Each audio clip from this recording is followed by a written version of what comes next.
नमस्कार दगड़ियों, मैं हूँ इशिका निधि। मतलब सभी का स्वागत है मेरे चैनल मयाली मुखड़ी में। और जैसा आप लोग सोच रहे होंगे कि मैं यहाँ पे कर क्या रही हूँ, मतलब लास्ट व्लॉग में तो हम श्रीनगर पहुँच गए थे। आगे क्या हुआ, कैसे हुआ, मैं आपको वही बताने आई हूँ। जैसे मैंने बताया था कि हम श्रीनगर पहुँचे, हमारा स्टे भी वहीं था और मेरे साथ एक ट्रेजेडी हो गई। तो हुआ यूँ, जैसे ही हम होटल पहुँचे, वहाँ पहुँचते ही मेरा फ़ोन सीढ़ियों से गिर गया और टूट गया। मतलब मूड तो ऑफ हुआ था, थोड़ा सा अपसेट भी हुई कि फ़ोन चला गया। बट फिर सोचा कि यार तीर्थ स्थल जा रहे हैं, इतने पवित्र धाम जा रहे हैं, मन ख़राब करके क्या जाना ना। तो उसको फिर लेट गो कर दिया, राइट। उसके बाद फिर हम लोग रात को हमने वहीं स्टे करा, सोए, सुबह उठे, रेडी वेडी हुए, अगले डेस्टिनेशन की तरफ हम आगे बढ़े।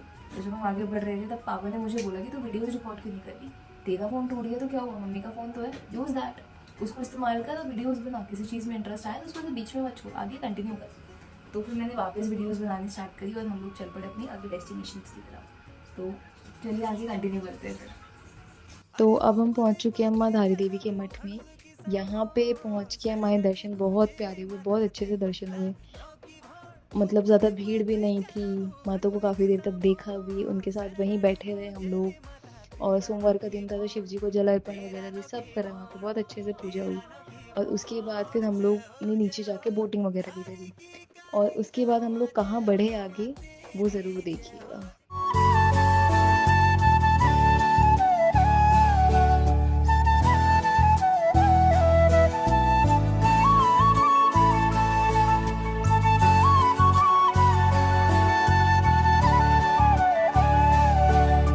अब हम पहुंच चुके हैं पीपल कोटी में, पीपल कोटी की मार्केट में है। तो अभी यहाँ से आगे बढ़ रहे हैं।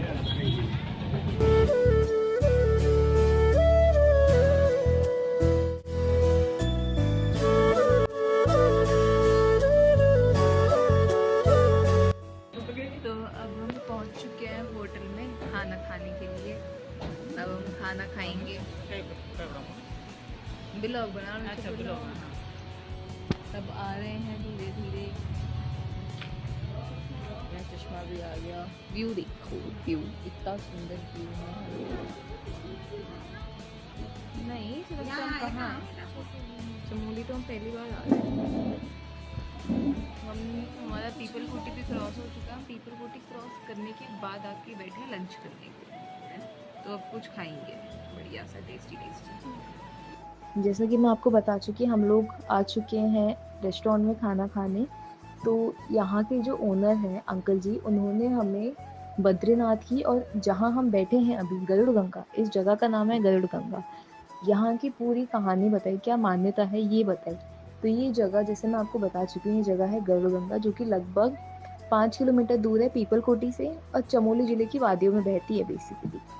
तो क्या है यहाँ की कहानी, कई युगों पहले की बात है, जब नारायण वैकुंठ में बैठ के सोच रहे थे कि शिव जी पहाड़ियों पे करते क्या है, जब देखो तब जब तब करते हैं, वो करते क्या है ऐसा। तो फिर उन्होंने सोचा कि क्यों ना मैं भी देख क्या। तो उन्होंने अपने वाहन गरुड़ जी को लिया और बोला कि चलो हम चलते हैं। तो वो लोग आए उनको ढूंढते हुए। तो जैसे ही वो लोग गरुड़ गंगा पहुंचे, मतलब इस जगह पे पहुंचे, गरुड़ गंगा तो इस जगह का नाम पहले नहीं था। जैसे ही वो लोग इस जगह पे पहुंचे, यहाँ आते आते उनके जो वाहन थे गरुड़ महाराज, वो थोड़े से थक गए। तो नारायण ने उन्हें यही ठहरने का आदेश दिया कि तुम यहीं रुको, आगे की यात्रा मैं खुद करूंगा। तो गरुड़ जी यहीं रुके और यहीं से जो गंगा बहती है, तो इस उन्हीं के नाम से इस जगह का भी नाम पड़ा और इधर से बहने वाली नदी का भी नाम पड़ा। और यहाँ से फिर आगे जाके आगे की जो यात्रा थी वो नारायण ने स्वयं अपने पैरों से करी, चल के। तो जब शिव जी के पास गए तो वहां जाके उन्होंने उनकी प्रार्थना करी, उनसे बोला कि मुझे भी थोड़ी सी जगह दीजिए, मुझे भी आपकी तरफ पूजा अर्चना करनी है। तो शिव जी जहाँ बैठे थे वो वहां से उठे और सामने वाले पर्वत पे जाके बैठ गए। जहाँ वो बैठे थे वहां पे उन्होंने नारायण को स्थान दिया कि यहाँ पे आप बैठिए, आप पूजा कीजिए। तो फिर नारायण ने अपनी पूजा चालू करी। बहुत टाइम बीत गया, युग बीत गए, वर्ष बीत गए। माता वैकुंठ में बैठ के परेशान हो रही कि स्वामी गए कहाँ पे। तो माता वहां से आई उनको ढूंढते हुए, उन्होंने यहाँ पे पहुंची वो गरुड़ गंगा की तरफ। तो उन्होंने देखा कि गरुड़ महाराज यहाँ पे बैठे हुए। तो उन्होंने उनसे पूछा कहाँ है स्वामी। वो आई तो बड़े गुस्से में थी, कहाँ है स्वामी। तो उन्होंने बोला कि मुझे तो यहीं छोड़ दिया। गरुड़ महाराज ने बोला ऐसा कि मुझे उन्होंने यहीं छोड़ दिया, वो इस तरफ से आगे चलिए। तो माता उसी जगह से होते हुए वहां पहुंची। तो वहां जाके क्या देखती है कि उनके जो स्वामी है वो घनघोर धूप में, सर्दी में, हर ऋतु में बैठ के तप कर रहे हैं। अपने पति को पीड़ा में नहीं देख पाई, तो उनका जितना गुस्सा था अपने स्वामी के लिए सारा दूर हो गया। और उन्होंने क्या करा, यही सोचा कि उनकी जो तप है उसको उनके लिए और बेटर कैसे कर सके। तो उन्होंने बद्री वृक्ष का रूप धारण किया ताकि उनको हर ऋतु से बचा सके, हर कठिनाई से बचा सके। बद्री क्या है? बद्री है जंगली पेड़ जो कि अम्ब्रेला शेप का होता है ताकि उनपे छाया बनी रहे और उनकी जो तपस्या है वो और आराम से पूरी हो सके। तो जैसे ही उनकी तपस्या पूरी हुई तो नारायण अपने होश में आए। उन्होंने माता को भी बोला कि जितनी टाइम मैंने तपस्या करी है उतने टाइम आपने मेरे साथ तपस्या करी है, आप मेरे साथ यूं ही इसी रूप में स्थित हो जाइए। तो तब से उस जगह का नाम बद्रीनाथ पड़ा। तो बद्री के नाथ बद्रीनाथ। हमारा खाना वाना तो यहाँ पे हो चुका है और खाना बहुत टेस्टी था।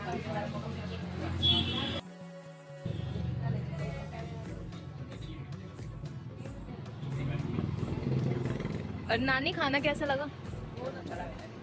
और आपको?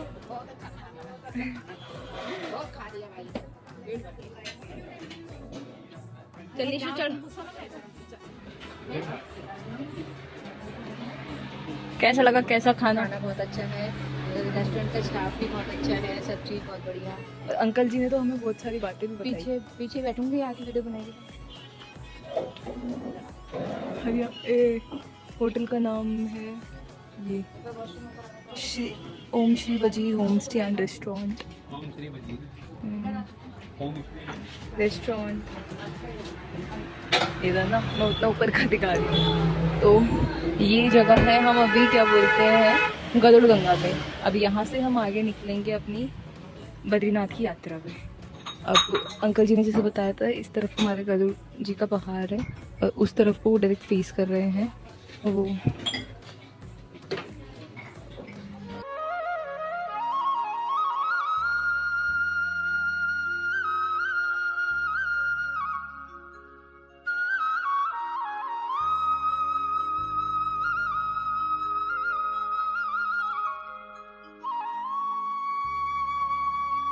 है अब चलते हैं आगे की तरफ।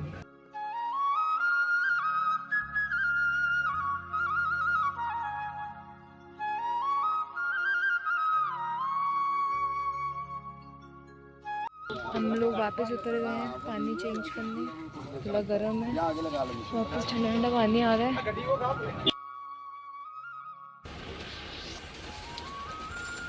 हमारी गाड़ी रखी है आगे, अब हम जा रहे हैं गाड़ी के पास।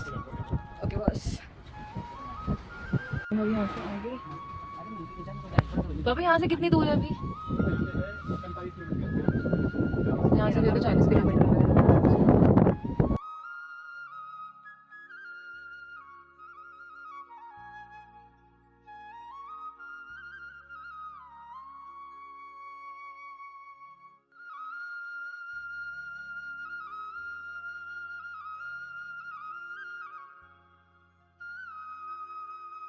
हम अभी यहाँ पे पहुँच गए। यहाँ पे वापस वो वेरिफिकेशन हो रही है कार्ड्स की।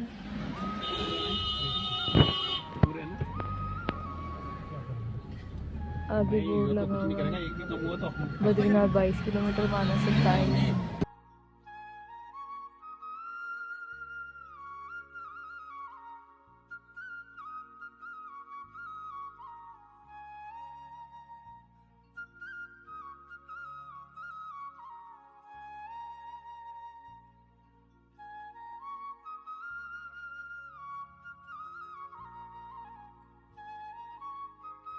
चुके हैं बद्रीनाथ, सब स्वेटर और शॉल में आ गए हैं। अब ठंड लग गई सबको। इसने भी जैकेट डाल ली, मम्मी ने भी स्वेटर डाल ली, मेरी हाथ में दादी की स्वेटर, मेरी जैकेट अंदर को है तो मैंने स्वेटर निकाल ली। पापा ने भी और भैया ने भी स्वेटर डाल ली, मैं आगे को डालूंगी।